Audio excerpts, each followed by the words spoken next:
Bidadi integrated township ವಿರುದ್ಧ ರೈತರು ಹೋರಾಟ ನಡೆಸಿದ್ದಾರೆ. ರಾಜ್ಯ ರೈತ ಸಂಘ ಹಸಿರು ಸೇನೆಯಿಂದ ಬೈಕ್ ರ್ಯಾಲಿ ನಡೆಸಲಾಗಿದೆ. ರೈತರ ಹೋರಾಟ ಬೆಂಬಲಿಸಿ ಬೃಹತ್ ಬೈಕ್ ರ್ಯಾಲಿ ಮಾಡಲಾಗಿದೆ. ರಾಮನಗರದ ಎಪಿಎಂಸಿಯಿಂದ ಭೈರಮಂಗಲ ಗ್ರಾಮಕ್ಕೆ ರ್ಯಾಲಿ ನಡೆಸಲಾಗಿದೆ.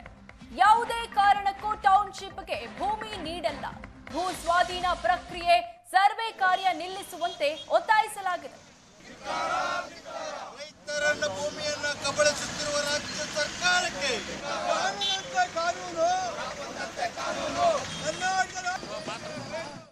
ಸರ್, ಇವತ್ತೇನು ಬಿಡದಿ ಏರಿಯಾದಲ್ಲಿ ಸುಮಾರು 9,600 ಭೂಮಿನ ಏನು ನಗರಾಭಿವೃದ್ಧಿಗೋಸ್ಕರವಾಗಿ ಏನು ನಗರೀಕರಣ ಮಾಡೋಕ್ಕೆ ಏನು ಹೊರಟಿದ್ದಾರೆ ಸರ್ಕಾರದವರು.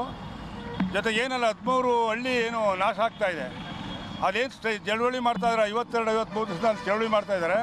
ಅವ್ರು ಬೆಂಬಲ ಕೊಡಲಿಕ್ಕೋಸ್ಕರ ರಾಮನಗರ ಜಿಲ್ಲೆಯಿಂದ ಕರ್ನಾಟಕ ರಾಜ್ಯ ರೈತ ಸಂಘ ಮತ್ತು ಕನ್ನಡಪರ ಸಂಘಟನೆ ಕುಮಾರಸ್ವಾಮಿ ಸಮೇತ ಇವತ್ತು ಅಲ್ಲಿಗೆ ಬೆಂಬಲ ಕೊಟ್ಟಿದ್ದೀವಿ. ಇವತ್ತೇನು ನಗರಾಭಿವೃದ್ಧಿ ವಿಚಾರ ಇಟ್ಕೊಂಡು ಈ ಡಿ.ಕೆ. ಶಿವಕುಮಾರ್ ಅದೇನು ಪ್ರತಿಷ್ಠೆ ಇದೆ ಗೊತ್ತಿಲ್ಲ, ಅವರ ಎಷ್ಟು ಭೂಮಿ ಇದೆಯೋ ಗೊತ್ತಿಲ್ಲ. ಇವತ್ತು ಮತ್ತೆ ದೇವನಹಳ್ಳಿ ಕೈ ಹಾಕಿ KIDP ಮಾಡೋಕ್ಕೆ ಅಲ್ಲಿ ಫೇಲ್ ಆಗಿದ್ದಾರೆ.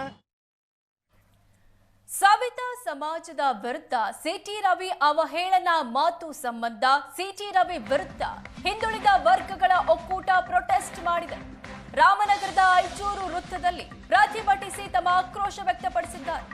ಕತ್ತೆ ತಂದು ಸಿಟಿ ರವಿಗೆ ಹೋಲಿಸಿ ಸವಿತಾ ಸಮಾಜ ಪ್ರತಿಭಟಿಸಿದೆ. ಸವಿತಾ ಸಮಾಜವನ್ನ ಅವಮಾನ ಮಾಡಿದ್ದಾರೆ ಅಂತ ತಮ್ಮ ಆಕ್ರೋಶ ವ್ಯಕ್ತಪಡಿಸಿದ್ದಾರೆ. ಸಿಟಿ ರವಿ ಬೇಷರತ್ ಕ್ಷಮೆ ಯಾಚಿಸದಿದ್ರೆ ಉಗ್ರ ಹೋರಾಟ ಮಾಡೋ ಎಚ್ಚರಿಕೆಯನ್ನು ಕೊಡಲಾಗಿದೆ. ಸವಿತಾ ಸಮಾಜದ ವಿರುದ್ಧ ಸಿಟಿ ರವಿ ಅವಹೇಳನ ಮಾತಿನ ಸಂಬಂಧ ಸಿಟಿ ರವಿ ವಿರುದ್ಧ ಹಿಂದುಳಿದ ವರ್ಗಗಳ ಒಕ್ಕೂಟ ಪ್ರೊಟೆಸ್ಟ್ ಮಾಡಿದೆ.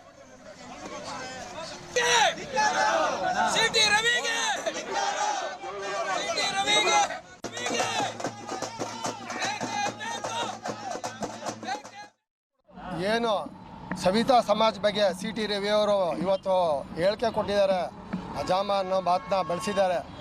ಈಗ ಇವ್ರನ್ನ ಒಬ್ಬರನ್ನ ನೋಡಿಕೊಂಡು ಇದು ಲೋಕಾರೂಢಿ ಮಾಡ್ಕೊಂಬಿಟ್ಟಿದ್ದಾರೆ. ಸವಿತಾ ಸಮಾಜದ ಬಗ್ಗೆ ಈ ಥರ ಒಂದು ವರ್ಡ್ಗಳನ್ನ ಮೊದಲು ಹಿಂದೆ ಜಾಸ್ತಿ ಬಳಸ್ತಾ ಇದ್ರು, ಹೋಯ್ತಾ ಎಲ್ಲ ಬುದ್ಧಿ ಕಲ್ತಿದ್ದಾರೆ. ಯಾಕೆಂದರೆ ಸಿಟಿ ರವಿ ಈ ಥರ ಹೇಳಿಕೆಗಳನ್ನ ಕೊಡ್ತಾರೆ ಅಂದರೆ ಅವ್ರಿಗೆ ಮಾನ ಮರ್ಯಾದೆ ಏನೂ ಇಲ್ಲ. ಅವ್ರ ಮಾನ ಮರ್ಯಾದೆ ಮೂರು ಬಿಟ್ಟಿದ್ದಂಥ ಒಬ್ಬ ಮಾಜಿ ಮಿನಿಸ್ಟ್ರು MLA ಆಗಿದ್ದವನು MLC ಆಗವ್ರಿಗೆ ತಿಳುವಳಿಕೆ ಇಲ್ಲ. ಈಗ MLC ಲೆವೆಲ್ಗೆ ಹೋಗೋನೆ, ಇನ್ನೂ ಮುಂದೆ ಹೋದರೆ ಮನೇಲಿ ಕೂತಿರ್ಬೇಕಾಗ್ತದೆ.